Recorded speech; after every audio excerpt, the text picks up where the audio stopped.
Estás escuchando Ciencia Ligera, un podcast donde nos reunimos amigos para platicar acerca de datos, eventos, hechos y avances científicos de una manera ligera y divertida, con el fin de que te sumerjas o te ahogues en el fascinante mundo de la ciencia.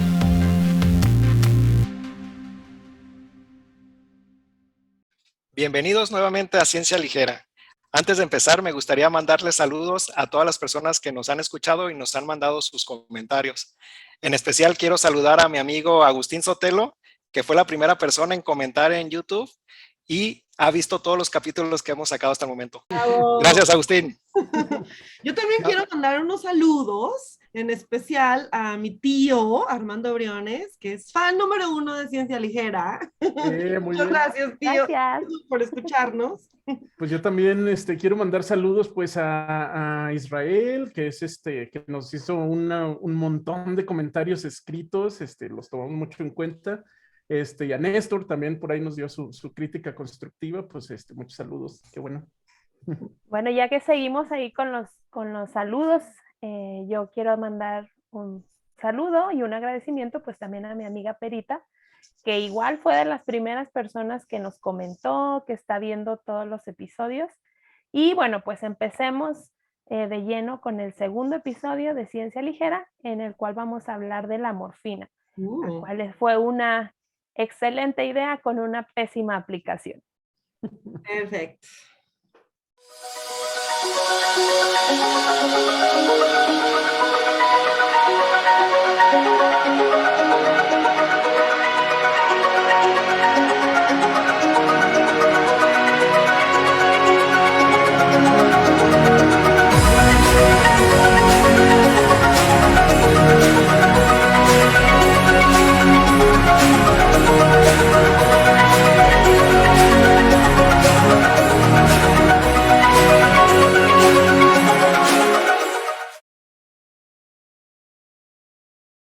Cuando ustedes tienen algún dolor, pero fuerte, ¿no? Un dolor de cabeza, ¿qué toman? ¿Qué acostumbran tomar? ¿Analgésicos? O sea, sí, pero ¿cuál? Yo tomo ibuprofeno. Hace poco me dio un dolor me lastimé el tendón del brazo, empecé con ibuprofeno, luego le subí a ketorolaco. Y terminaste. Y luego me tomé con otro cloxinato de lisina. O sea, todo lo que pude tomarme para quitarme el dolor.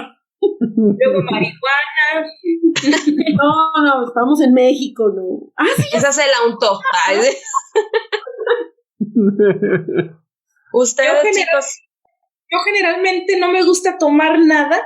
Afortunadamente nunca he tenido un dolor de no soportar, pero no me gusta tomar nada. Prefiero aguantarme el dolor porque no quiero luego hacerme de algún modo resistente, ¿no?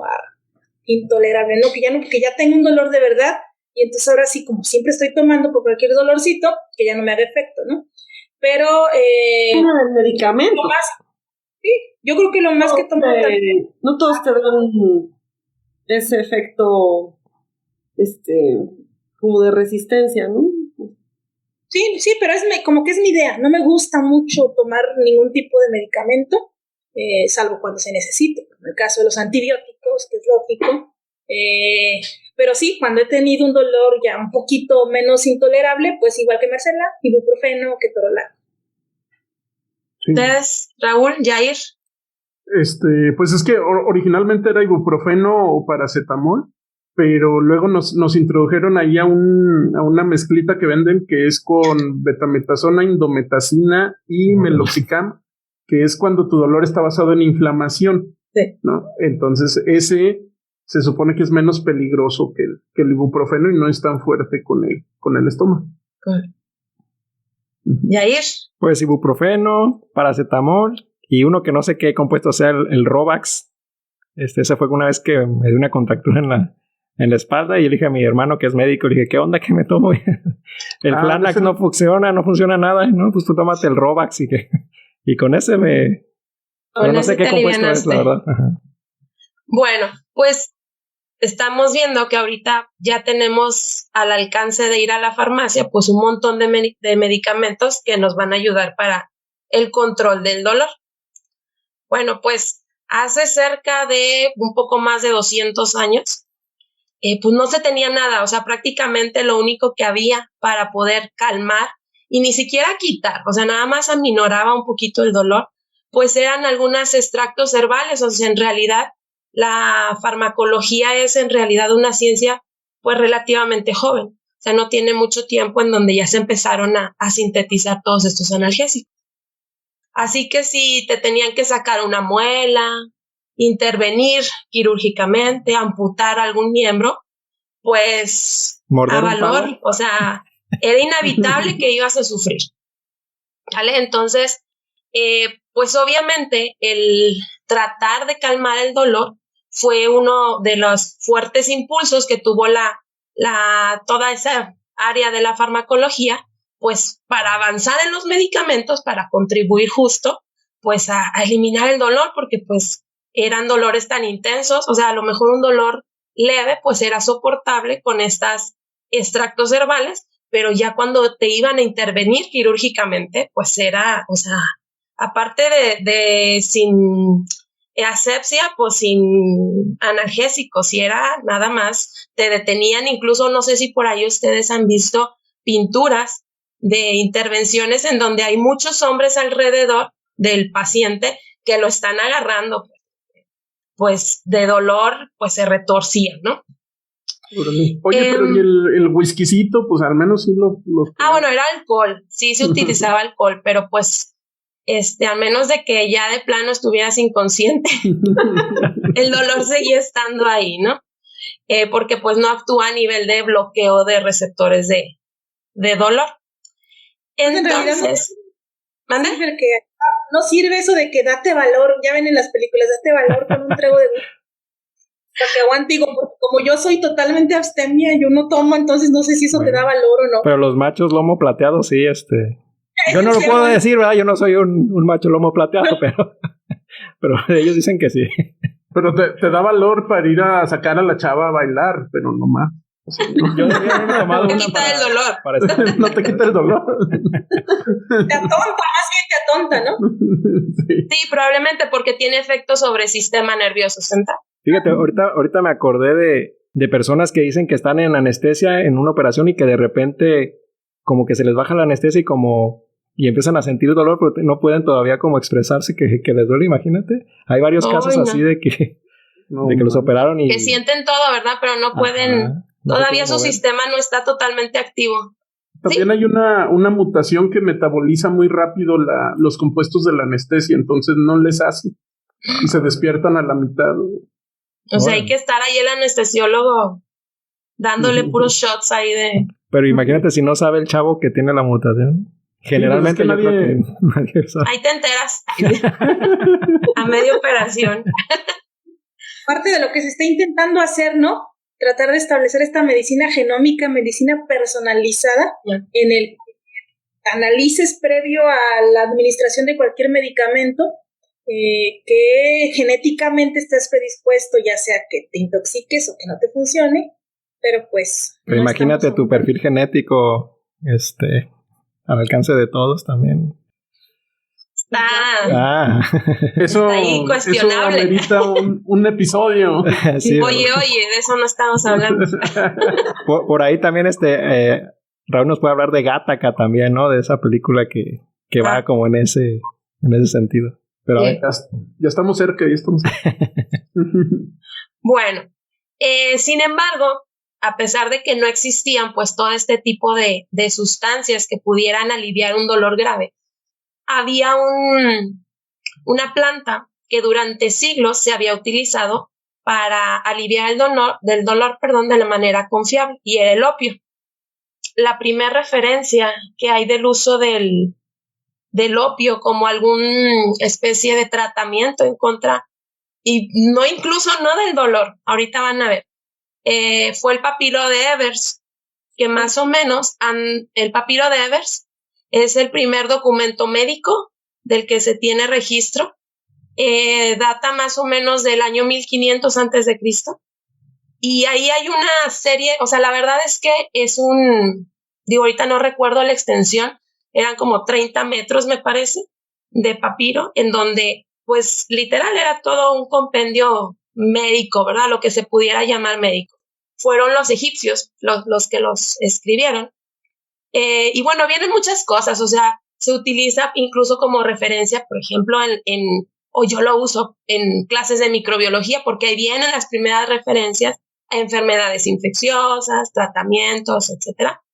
Y en este papiro se habla también de que los egipcios tenían una forma muy particular de lidiar con lo que ellos llamaban ruidosos bebés llorones. ¿Ok? Estos Llorones. O como se les conoce hoy en día, bebés. Bebés, o sea, lo que hacían era hacer infusiones principalmente alcohólicas del opio y para adentro un trago de esta sustancia a los bebés. Y decía que, bueno, en el biberón, se quedaban plácidamente dormidos. Pues sí, bien a gusto. Entonces, en esta, de hecho, esta práctica ha sido o fue utilizada durante muchos años.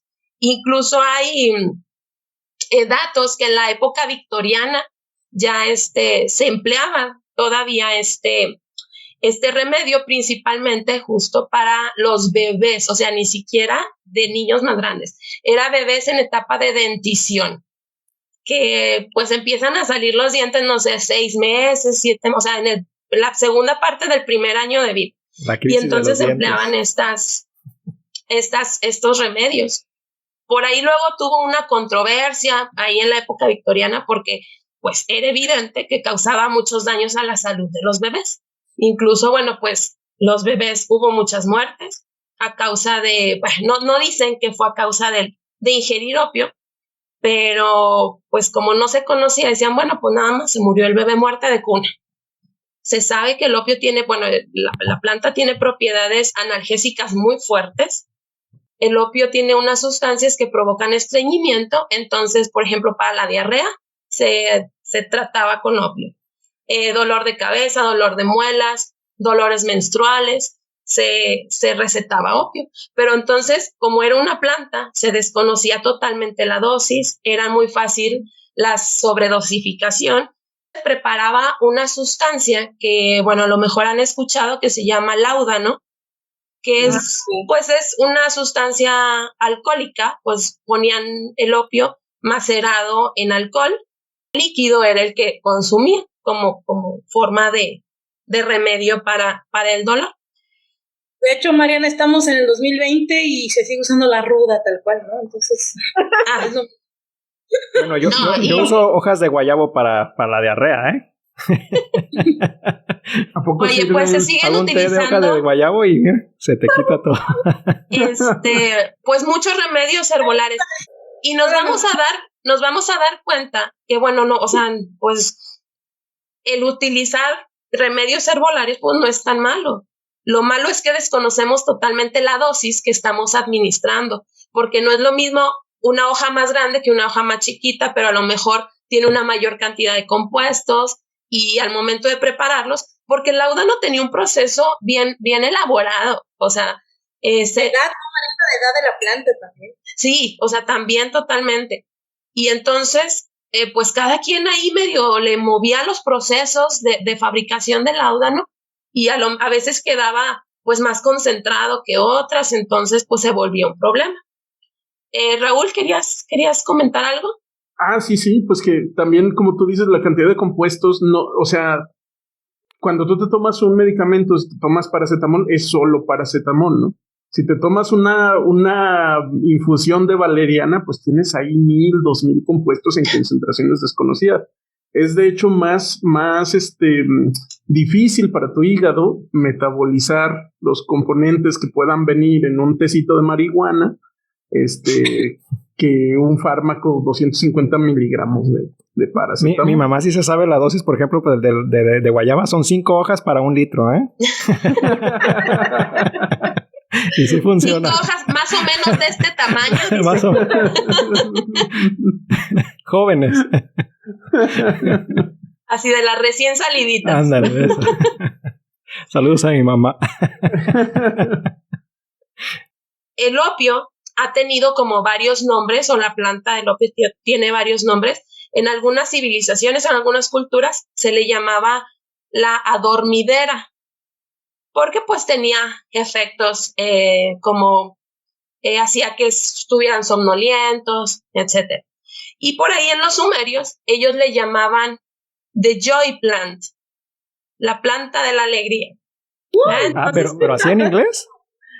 Bueno, es la traducción, ¿no? Pues no. Mariana, dínoslo en sumerio. Claro. En lenguas muertas.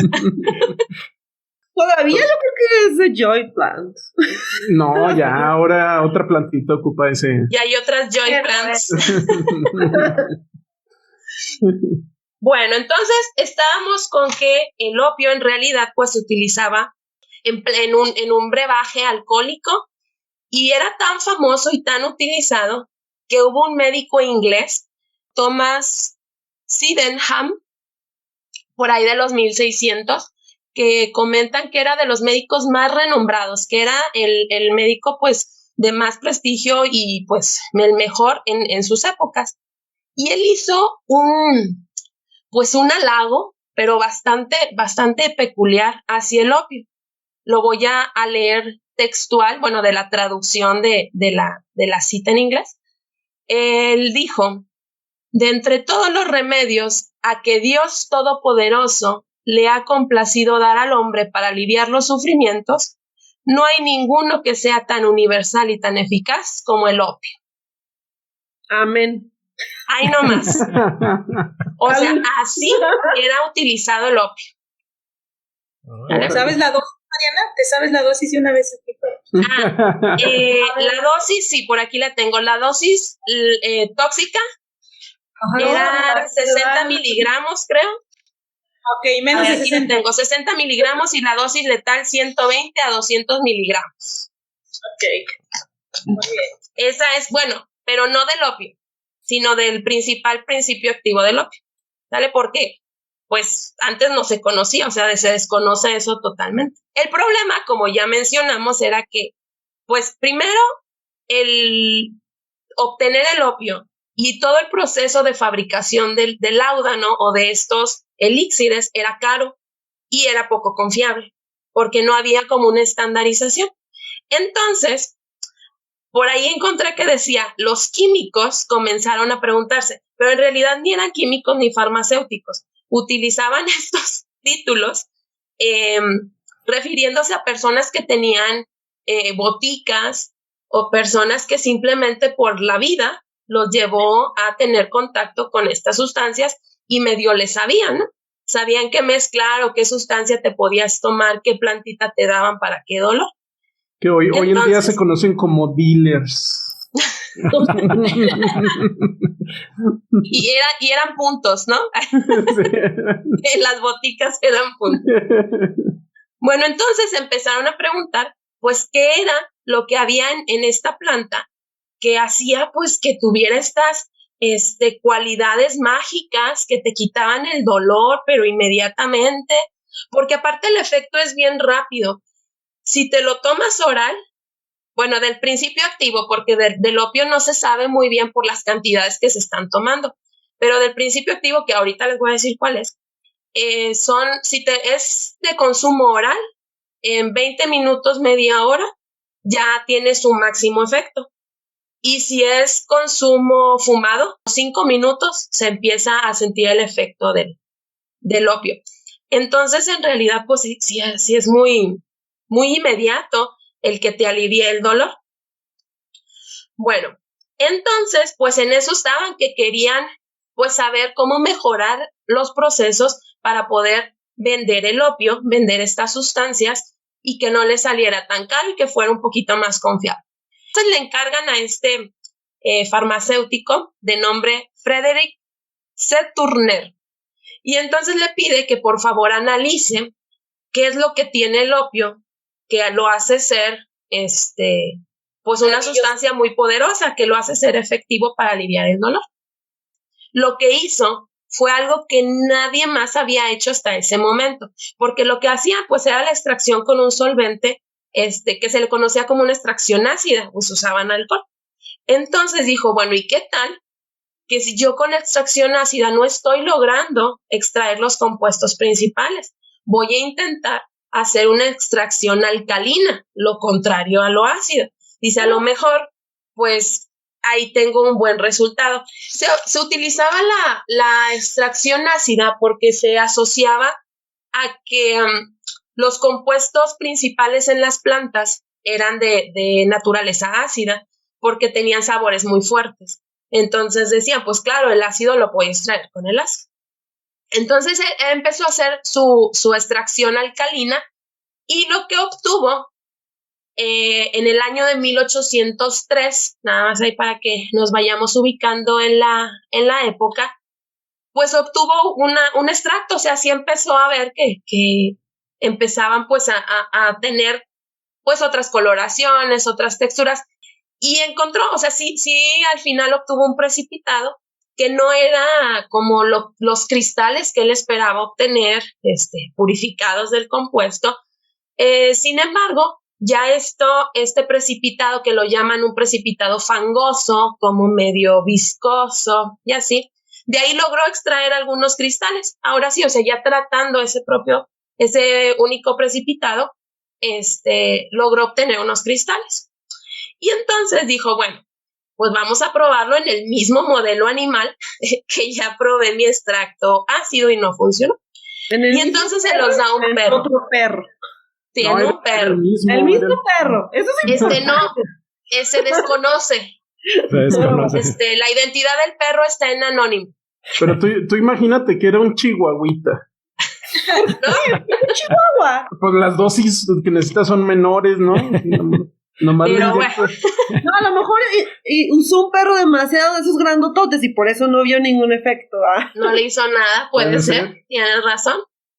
Bueno, entonces se lo vuelve a dar al perro y entonces empezó a presentar, sí, o sea, efectos del producto que le había dado.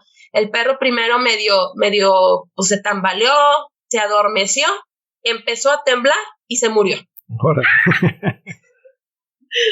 Esas fueron sus observaciones. Y esto, pues emocionó mucho a Frederick, que para entonces tenía 21 años. O sea, más o menos se tardó como 2 años en perfeccionar esa técnica de las extracciones, porque pues decían que cada experimento le tomaba pues semanas y meses. Entonces, él se emocionó mucho, dijo, claro, aquí yo ya pude extraer la esencia del opio. A esta sustancia, ahora sí, por los efectos que vio al principio con el perro que lo adormecían, le llamó Morphium, en honor al dios griego de los sueños, que es Morfeo. Entonces, esta sustancia se le decía Morphium. El impacto que tuvo lo que Frederick hizo, lo colocan como, no sé, el experimento o el descubrimiento que dio origen o fue un punto de partida para la medicina y para la farmacéutica, porque antes no se habían logrado extraer ni purificar las esencias de las plantas. Él fue el primero que lo logró. Y entonces a partir de esto y basados en estos conocimientos, se empezaron y se pudo extraer muchos más principios activos de las plantas, que hasta ese punto no se había logrado. O sea, en realidad sí fue un gran avance lo que él hizo. En ese momento no sucedió nada con su investigación, en ese momento pues se quedó ahí en el olvido. Y tuvo que esperar, no se me vayan a desanimar, 10 años. 10 años. Hasta hacerse famoso. Su primer cita, o que su descubrimiento fuera reconocido.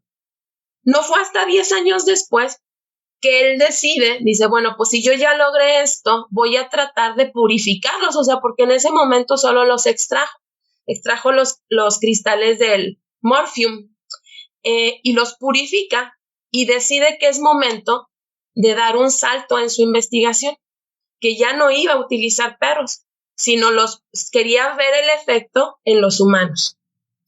Entonces, lo probó en él y en 3 asistentes que tenía. Y se murió.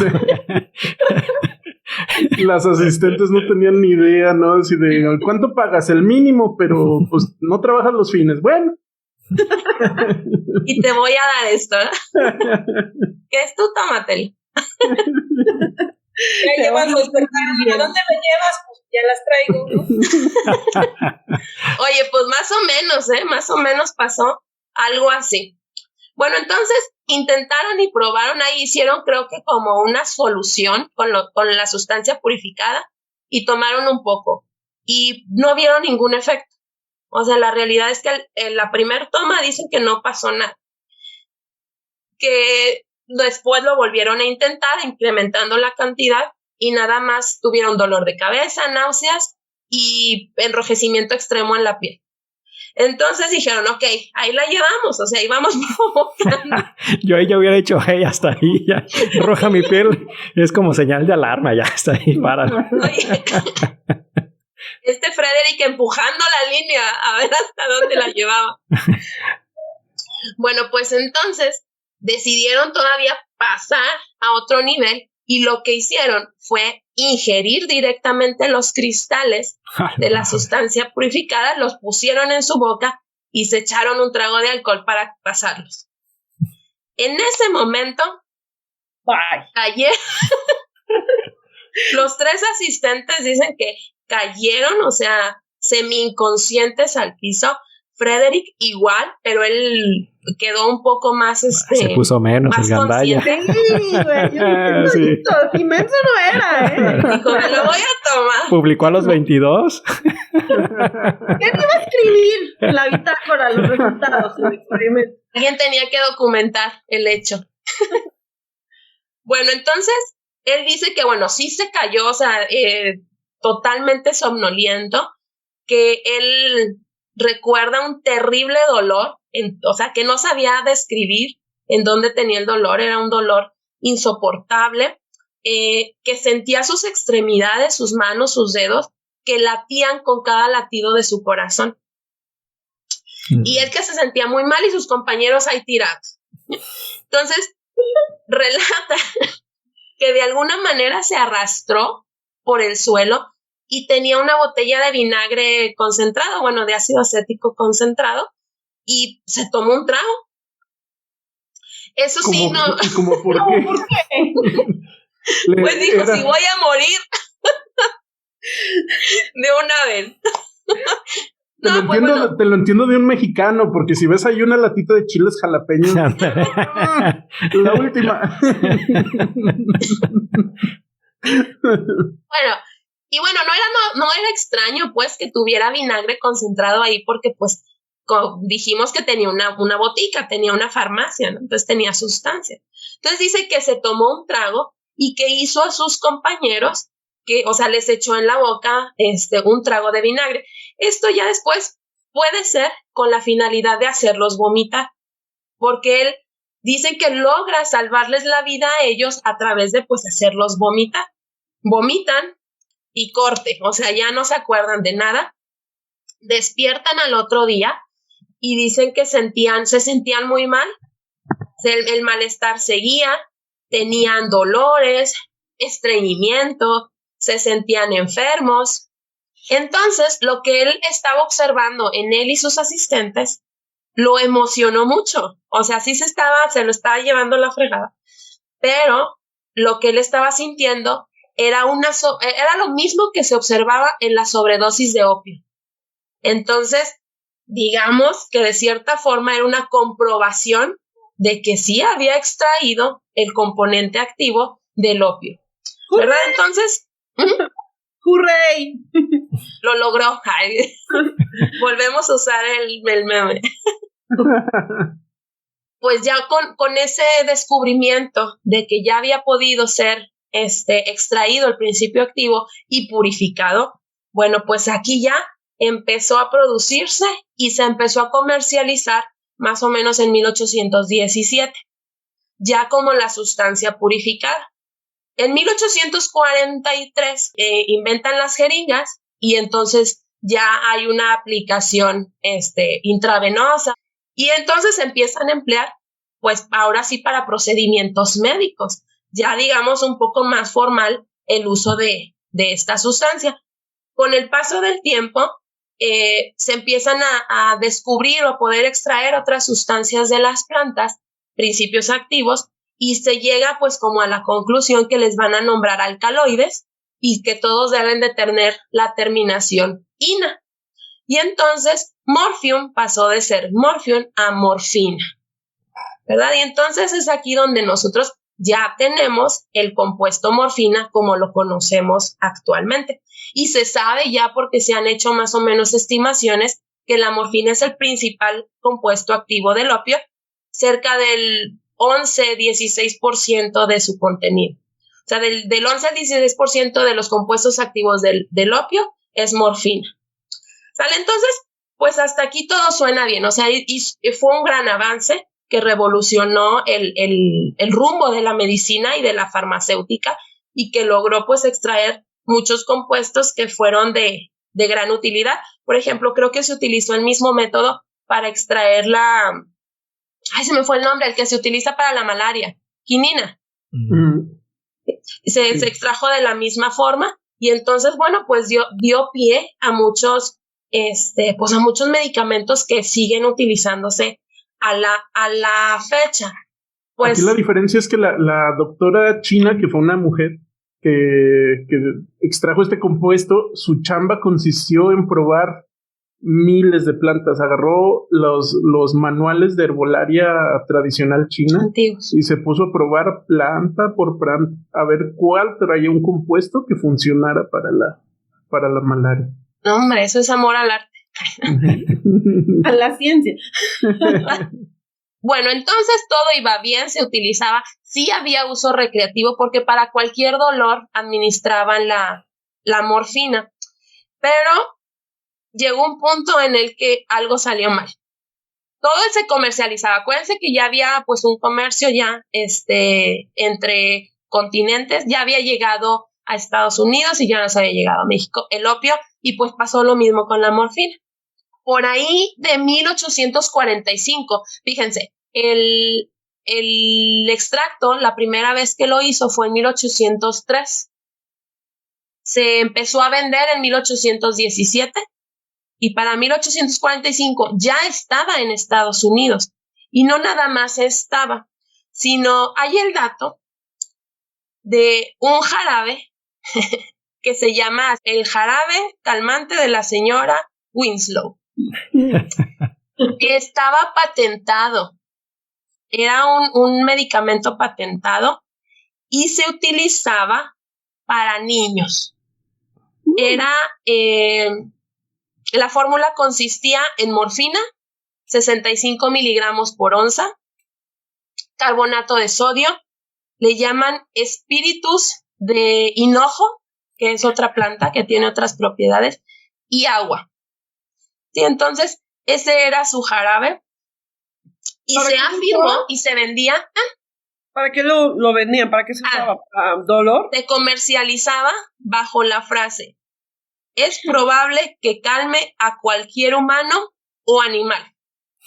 Un oso. Al marido todo así grandote, roncando.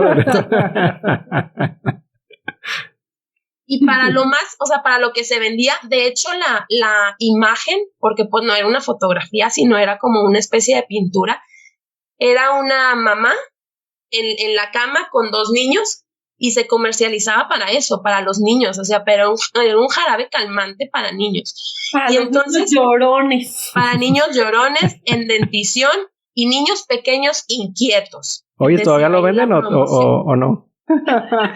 Es que mi hija ya son las 10 y no se duerme. ¿Todavía lo venden o todavía no? Ya no lo venden. No, ya no, ya. Oh, ¿qué pasó? Es la FDA, pues. Y efectivamente, pues tranquilizaba mucho a los bebés, y se comercializó no nada más en Estados Unidos, sino también en Reino Unido. Fue ampliamente distribuido por todos por estos dos países. Hubo mucha mercadotecnia, se anunciaba en los periódicos, y en las recetas, en los libros de recetas de cocina había promociones ahí. Es decir, o sea, sí tenía una gran promoción. Pero obviamente, pues causaba, se empezó a observar que causaba daños en los niños. Muchos niños incluso murieron. En 1911, o sea, fíjense, esto fue entonces en ya 1845. En 1911, la Asociación Médica Estadounidense publicó como un ejemplar, una revista que se llamaba como charlatanes y remedios milagro, una cosa así. Y tiene un apartado que se llamaba Baby Killers. Y ahí aparecía el jarabe de la señora Winslow. Wow. Y estaban documentados muchas muertes en este periodo. Y esto fue en 1911, pero todavía se siguió vendiendo hasta 1930, en donde ya se prohibió, se dejó de vender y se acabó la historia del jarabe de la señora Winslow. Después, con muchos niños muertos, documentados, y bueno, pues el tiempo que pasó de que se documentaron, pues sí fue bastante grande. Y el impacto que tuvo este jarabe fue tan grande que incluso un compositor inglés de música clásica tiene una canción que se llama El jarabe calmante de la señora Winslow. Está en YouTube. Búsquenlo. Busca. Es música clásica.